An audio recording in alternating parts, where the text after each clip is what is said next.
Hey Don, how are you? I'm well. Welcome. Thank you for putting this together.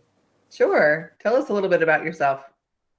Well, I'm a New Yorker living in Miami. I've been praying for e-commerce and reselling to take off for quite some time, putting all my eggs in multiple platform baskets, hoping that it will take off. I didn't realize that I can grow by uh, sitting across the table with some people that are ambitious and not willing to withhold any information. I've been very much expanding, and I think like in a matter of a week or so, I've opened up about 12 accounts Mm. to get myself rolling and help others that don't even know anything about this, but it's transactionally beneficial. I still I'm still a child here. I'm still a toddler, so there's a lot for me to learn. So I'm always willing to sit down and be a student. 13. Now that's a lot. What have you been doing?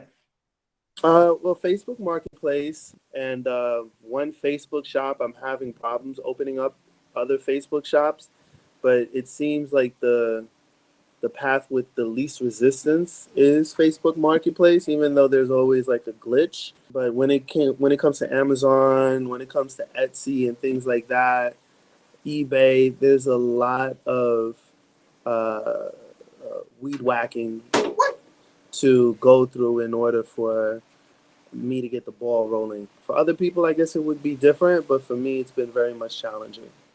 I think it's challenging for most people, actually. You're not alone on that. Would you guys agree? Yeah. Agreed. Mm-hmm. Definitely. Mm-hmm. eBay is a lot more work up front to get it started, but once you've got items out there, your upkeep and general maintenance is a lot less compared to a marketplace where you have to post daily. You have to be in everyone's face in order to stay relevant and in the search criteria. But eBay is a lot more work on the front end. One of the things I was going to cover real quick, and it'll actually just take a minute now, is we have for lack of better words, a mastermind group that we all just got done having a meeting just a minute ago, just before this.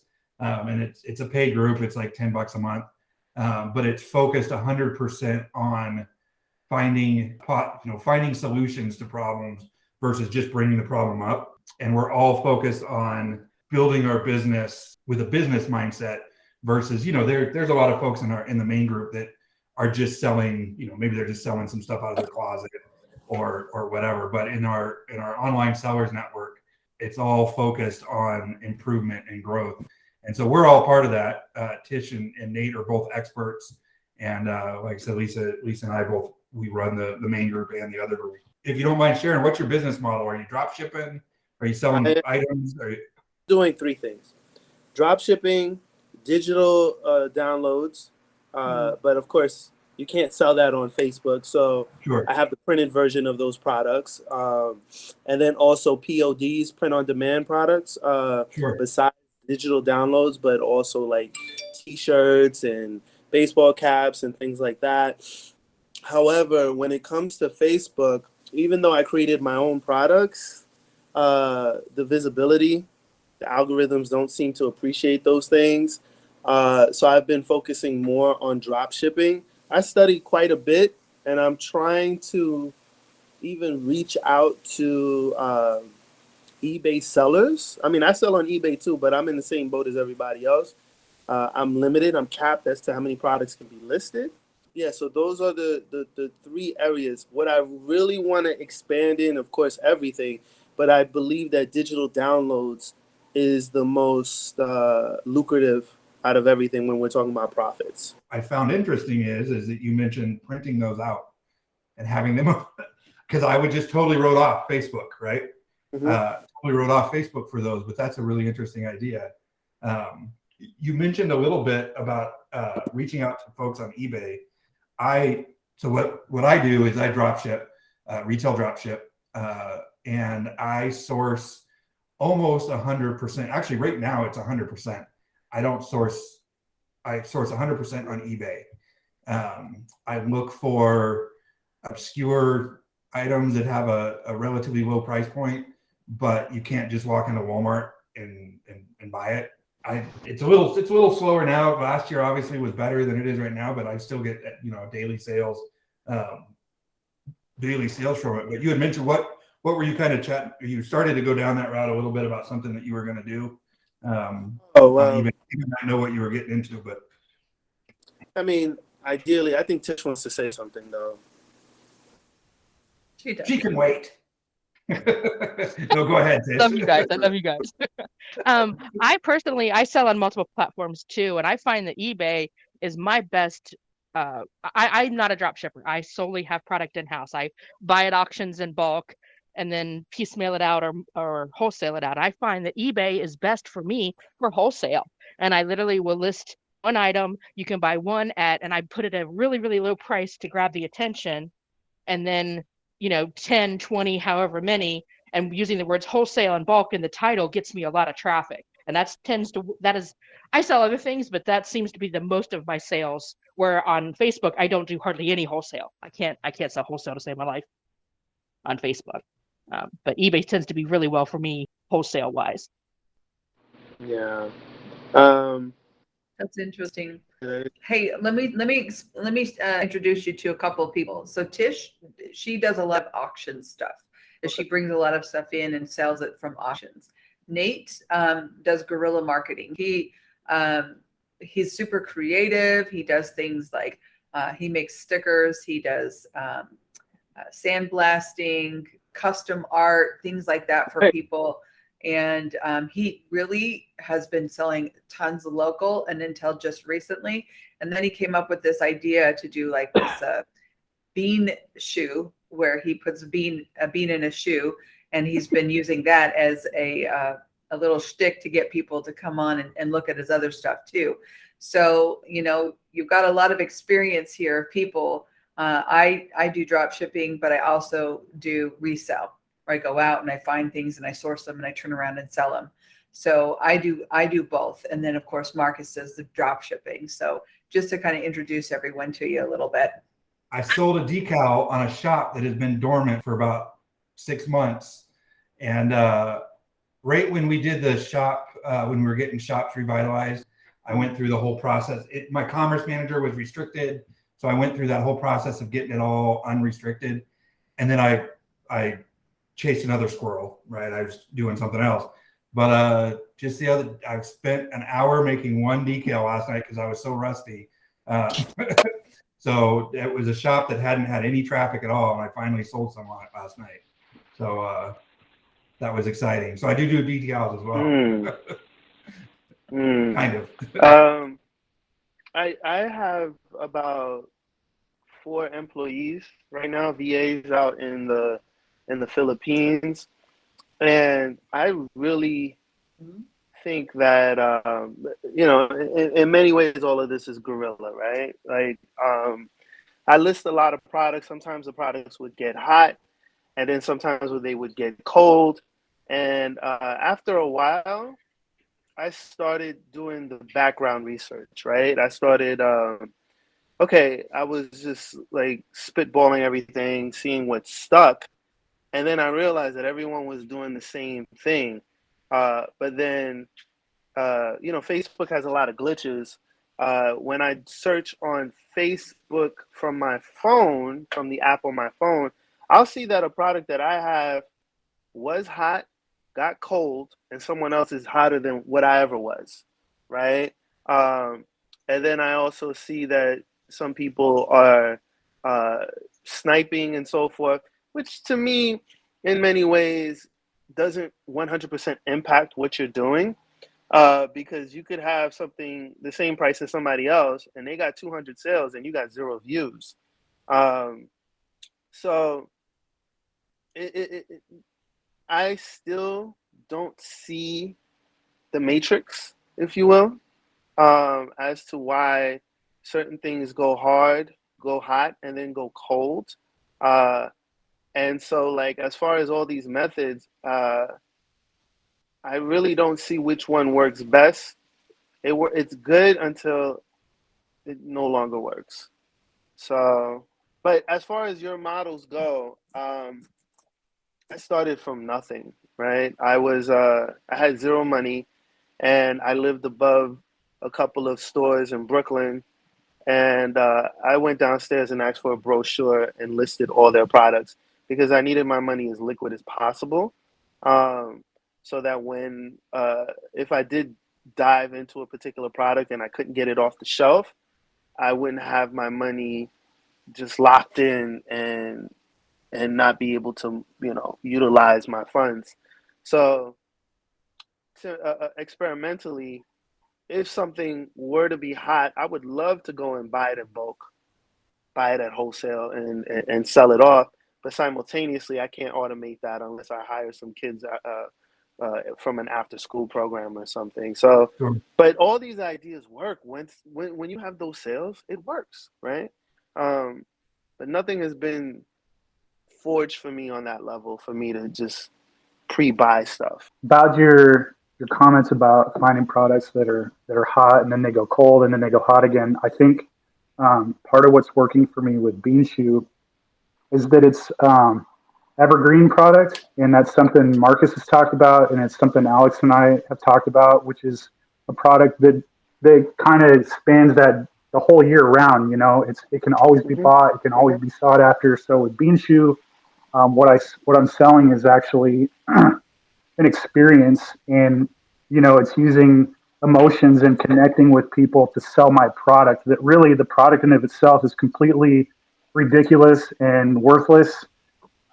It's not, nobody needs beans in a shoe, but I've been able to create a story behind it that has have people come, and now they'll buy anything from me at this point. They've bought other stuff now that's completely non-related, and it's all because they have this general sense that I'm a nice guy, that I want to see people smile, that I want to smile and be happy, and that my products are going to do that for them. And so I think if you can find a way to relate your own self in that sense, you can kind of get over some of that hot and coldness. There's a thing that also happens with accounts, and this is total. I don't have any sourcing proof from this. Same thing happens on eBay, but an account. So when Nate listed, we were going back and forth for 2 days. He would give me hourly updates on what his click count was at.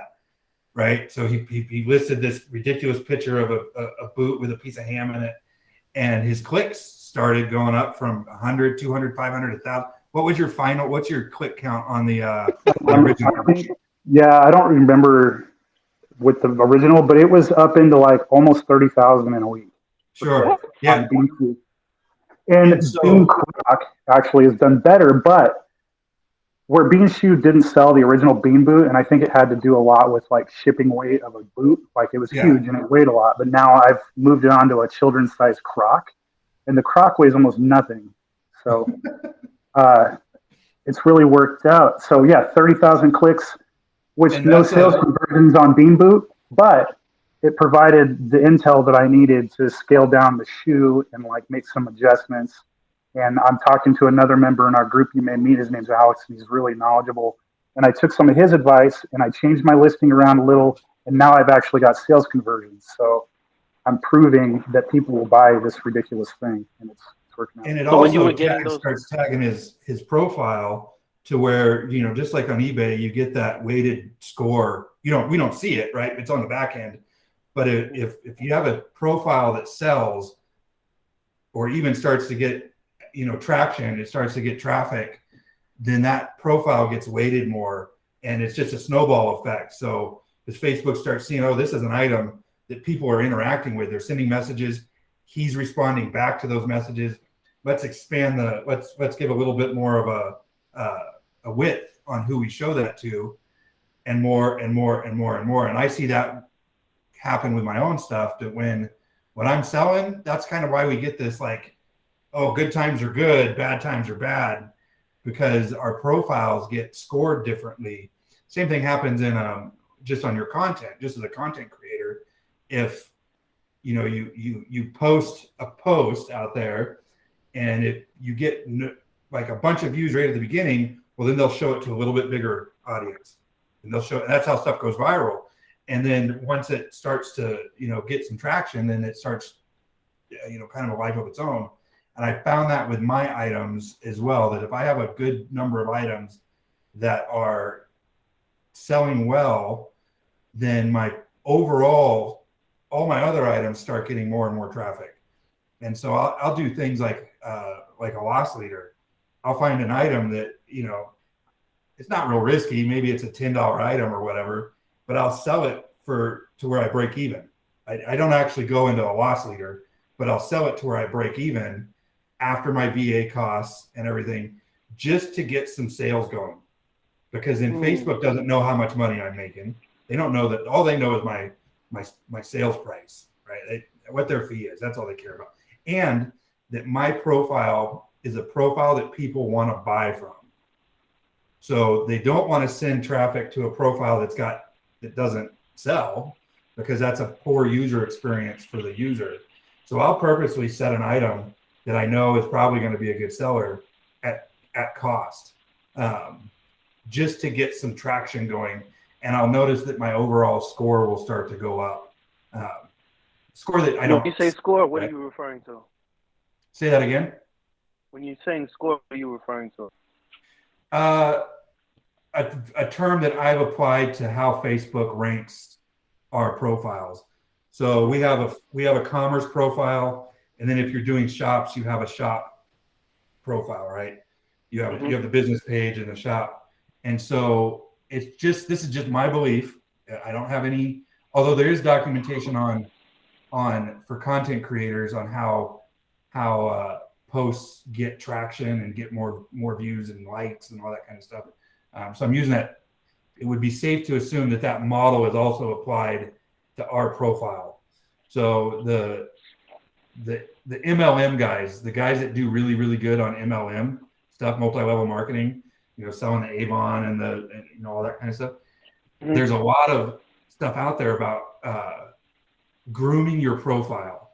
So you groom your profile, you cut out all the bad weight, because you want your friends list, you want a higher percentage of your friends list interacting with your content. And so I use the same mindset with some items that I want sales. If Facebook sees that I'm selling, they're going to send more traffic to my items, because I'm a user that sells stuff. They don't want somebody on there that lists a bunch for high price. People go there, they go to their site, or they go to their item, and they walk and they go back. They don't buy it. They want your items to sell, because they want the users to have a good experience. And so the word score is just something that I'm applying to nothing we can see, nothing that Facebook shows us or anything like that. Just kind of a relative how well my profile is doing. eBay scores your profile based on how you're selling, and they prioritize it that way. So, if you've sold, if you've shipped on time, if you've done these things, according to the rules and how that works, then your listings get prioritized in those ways. All the platforms have those rules in place. They don't always tell you, exactly oh, you're scored at this or you're scored at that. But you are weighted based on, do you have good listings? Are people liking that? Are you selling? Honestly, Facebook's algorithms and social media based way of selling is so frustrating to someone like me, because I am not the witchcraft that Nate has of creativity and marketing and creating something that someone wants. It's ABC. This is the weight of it. This is the dimensions. And all my listings look like a store. Everything's bullet pointed, everything's spelled out.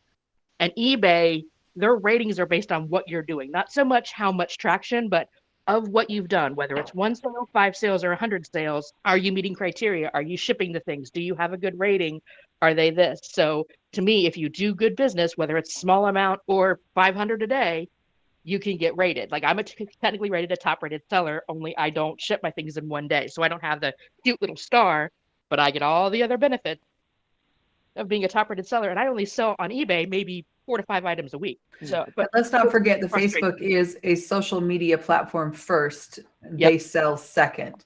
So anything you can do to create engagement in social media on the social media platform of Facebook, the better off you are. So with Nate being creative like he has been able to, and then we also have, a few other people on our platform that have done some crazy creative things and stuff to get traffic.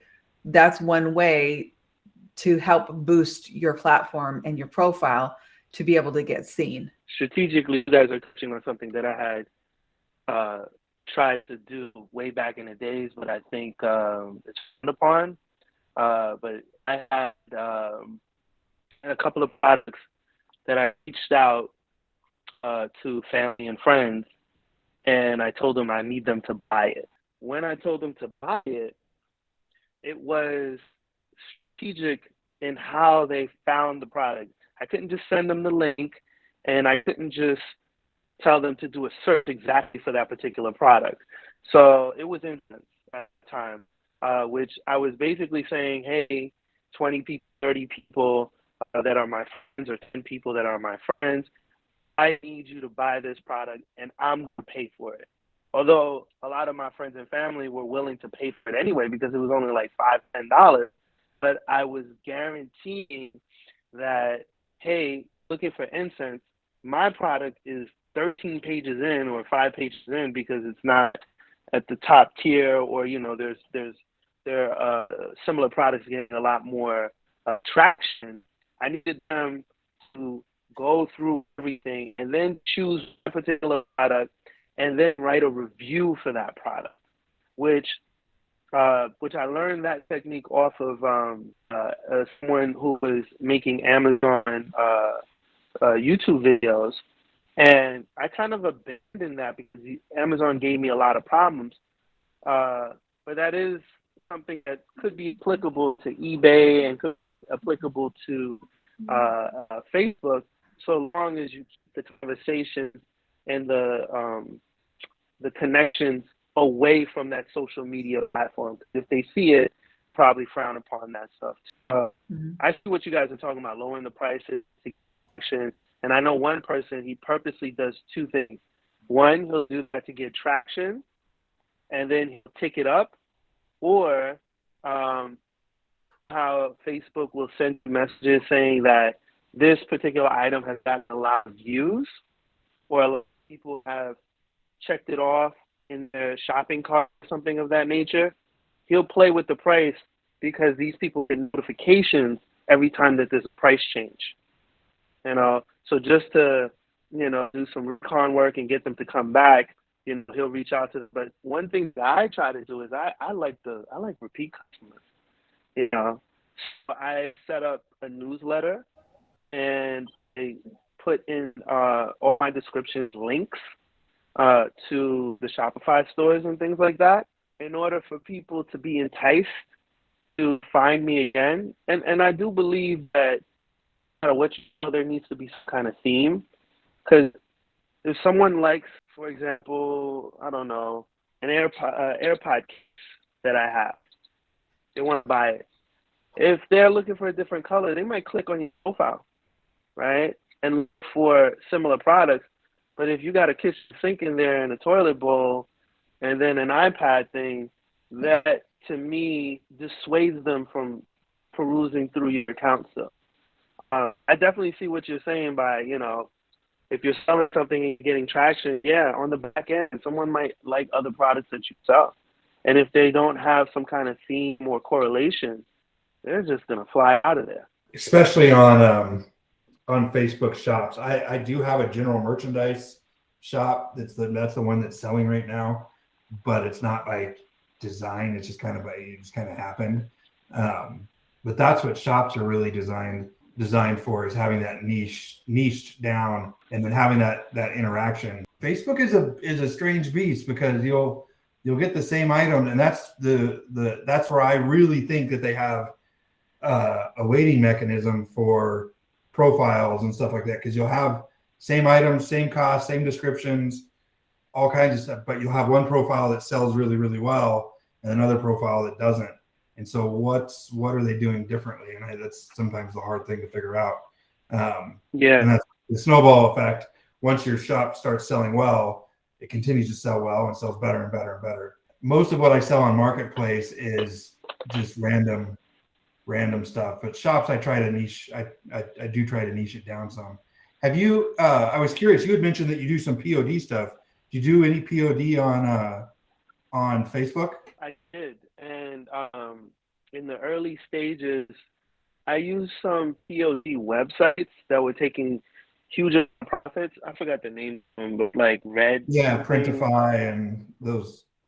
Well, Printify, yes, but there's another one where you can Redbubble. come up with a design and they'll put it on tote bags just the same. What'd you say? Redbubble. Redbubble, there it is. Mhm. And so I thought of doing some type of amalgamation of listing the product, of course, on Redbubble, but then listing it on Facebook Marketplace and charging more for that because they would take such a huge profit margin. So if someone were to buy a bag for like $50 for me, I have to pay $20 to Redbubble. I'm trying to create some kind of margin. And I also was listing those items. You know how they try to persuade you to list it in different groups? Mhm. So you can get local visibility. So I did that, and now I can't even delete them, right? They got 0 views, 0 sales, no traction. I don't even want to look at them anymore. I use Printify. You know, I paid for a couple of sites to use models and things like that. And it's just a complete wash. So nothing really came out of the POD stuff when it comes to clothing. Well, we have some videos on our YouTube channel. If you want, you can look at it. That teaches you how to get rid of those listings, so you don't have to keep looking at them. Okay, I would appreciate that because I try to backdoor way where you do the activity log and delete them.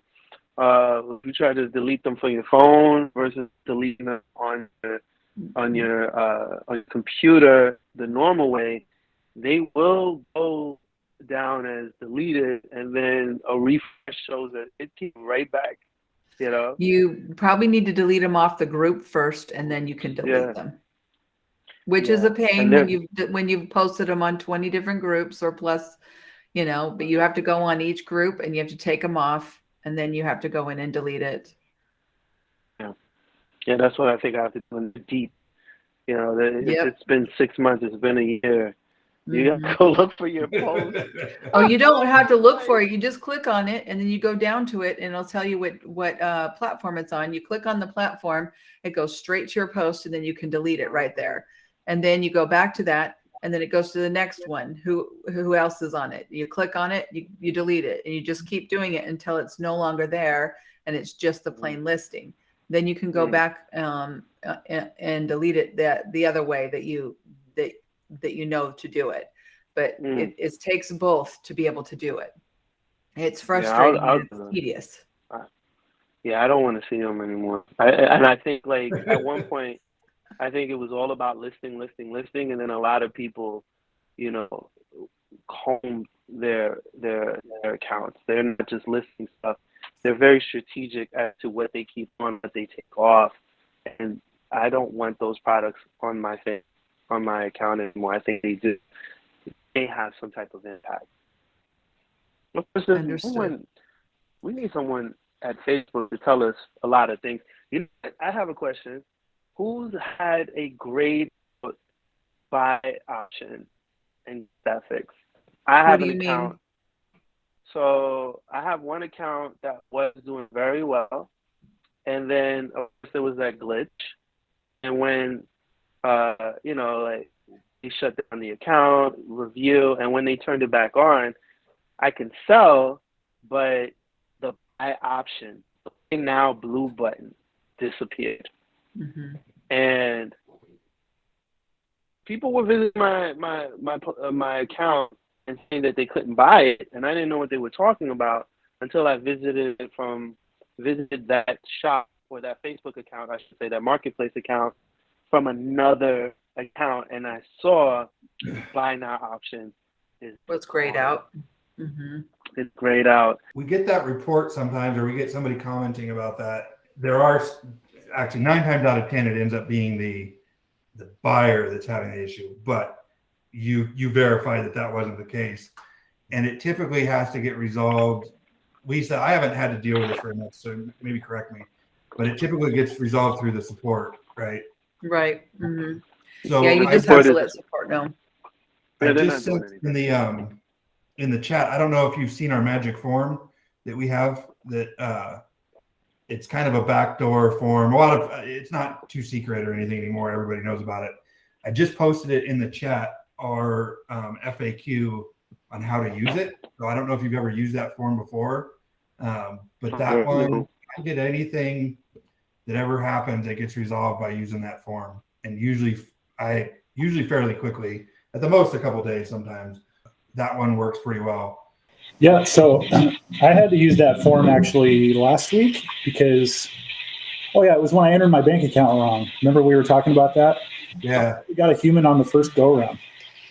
Like, oh, did they? Yeah, he offered to call me and everything. Cha-ching. Yeah, that was really weird. And I don't know if it was because I was just kind of detailed. I sent a screenshot. I wasn't rude, I wasn't like, I didn't complain about everything else. I didn't call Facebook, a bunch of names. It just was really straightforward to the point, sent a screenshot and then made sure to thank him for his time. It actually ended up figuring out itself. But yeah, I got a human the first time and it wasn't as near as painful as I thought it was going to be. I try to treat that concierge support like I do court. I have everything lined up. Everything's in bullet points. I don't make it emotional. This is what I need. And it always takes, the first response is always a canned answer they stole from somewhere, but then you just respond back, no, can you? And then you repeat what you needed to say anyway. And I literally dealt with them yesterday. I emailed, not last night, the night before in the evening, because for some reason between midnight and 5 a.m. is when they answer. They're I believe in a different continent. But I basically had a payout that was skipped. It was 2 weeks past what it should have been paid.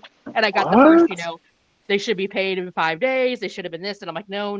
Then it was paid this dollar amount a week ago. And I'm like, no, it wasn't the wrong dollar amount. But finally, fifth time, just repeating myself, I got we're sorry. It's been initiated. Here's the number, blah, blah, blah.